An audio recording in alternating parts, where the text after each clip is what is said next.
little nice support turn, replace the kick step, turn, and we put that into takeaways. Hop, hop, and hit. Look a little around the world. Hey, hop, hop, or this around the world.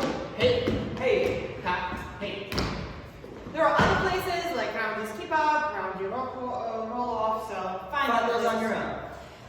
Then we did in basic savoy kicks. Hey, hop, hey, hop, hey, hop, hey. We also could put those hey, hey into takeaways.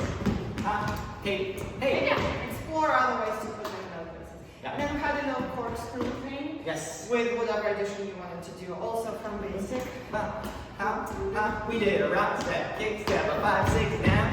Hey, hop. Some other options were hop, hey, hey. Yeah. So again, explore those.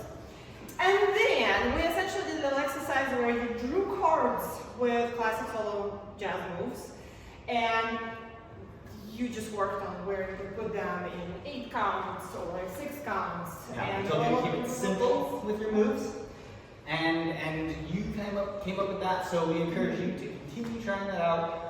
If you want to make your own flashcards, you totally can. And otherwise, that is what we did. Thanks for joining us. How about you?